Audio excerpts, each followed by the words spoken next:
So we've worked on putting together 3 summaries of different articles about food justice, and Chantel and Chris Angel are here laughing at me. They're gonna potentially help us along here. What's up, guys? So now we're gonna try to put it all together. So this is your final project, which is due on Monday, and what you need to do first is it's a relatively simple project, but we're gonna start with step 1, which is the lead. So step 1 is the lead. Now, what you want to do is with the lead is catch the reader's attention. All right. This is what's called a hot button issue or a controversial issue. So you don't just want to do not avoid starting your food justice report with a line like food justice is, all right, something like that.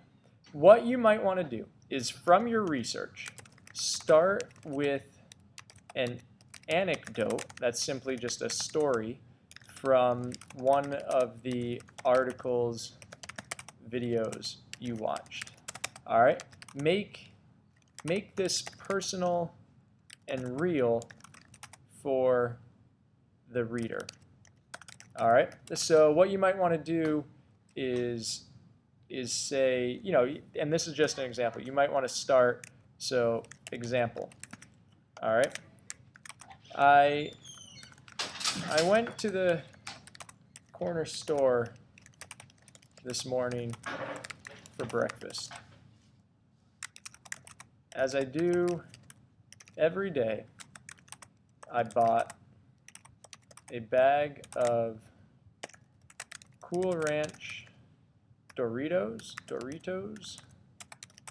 and a Sprite.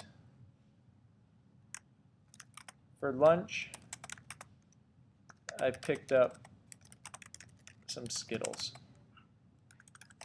and a Brisk.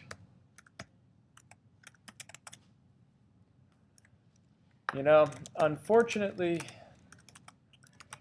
my Aggie English teacher, and I will say if you used a word like Aggie, I might tell you to go back, so I'd say, oh, you know what, you actually have to fix that to aggravating, be more formal.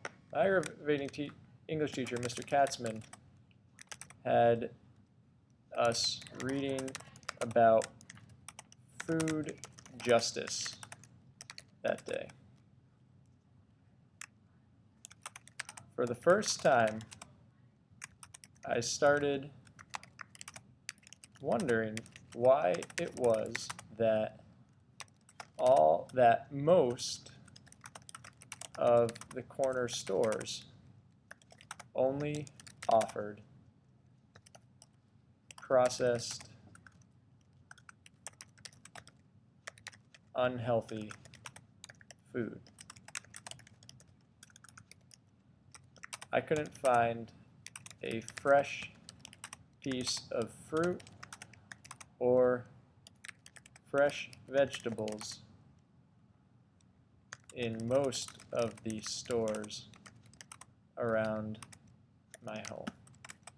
All right, so again, this obviously isn't perfect. I'm doing this pretty quickly, but this is just an idea. You want to pull the reader in. You want to make food is something that's very personal, and you want to make you want to make the reader interested in what you're trying to read. So step 1, the lead. Make it personal and just frankly interesting. All right, make it personal or interesting. Be creative with the lead. You're going to pull in a lot of evidence from everything else you did, but you can start by making it creative. So step 2, explain your idea.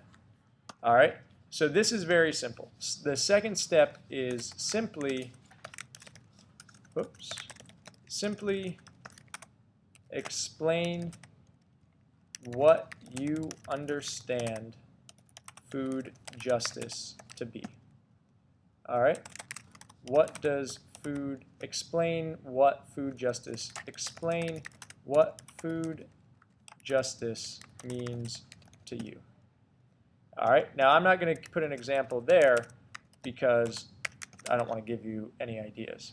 Now, if we also look here, this is sort of outlined in the on the class website as well.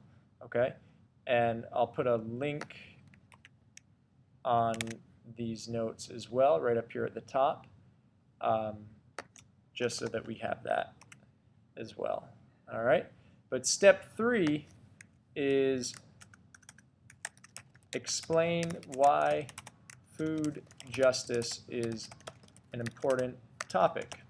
All right, so again, pretty straightforward.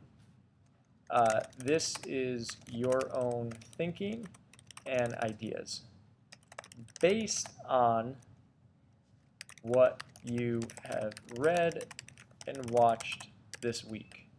All right, and then step 4, this is where it actually gets pretty easy. This is the steps 1 through 3 are sort of the original ones. Step 4 is bringing in the evidence that influenced your thinking.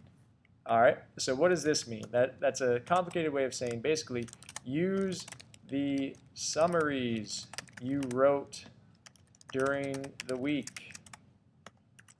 There was a reason we wrote them. We wrote them. This is it. All right, this is it. You have collected all the evidence that you need in your summaries. Pull those in, sort of rework them to fit into the story that you're telling about food justice and what it is. You've collected evidence already, so use it. All right? And then finally, the last thing that you need to do is and this is sort of an additional thing, step 5 is basically explain some simple steps people can take to address issues around food justice. All right, so this again comes from your reading and research this week. This week does not have to be original thinking, but can be if you have ideas of your own, but can be. You can introduce those. And if you do this, this step will help you with your final project. All right, so this step is going to help you with your final project, which is creating a proposal of ways to help Processed Food High School address issues related to food justice. All right, so these ideas, you'll find them, probably some of them in your summary and everything, but those are the ideas that you need to include as the final step. That's going to sort of be your conclusion. So again, you'll notice there's 5 steps to this. Creative lead that pulls the reader in. It's interesting or personal. Explain your idea about food justice. Explain why food justice is an important topic, and then pull in the evidence, the work that you've already done this week. You get to use it again to pull that in to support your ideas. All right, and then simply explain some steps people can take to address issues around food justice.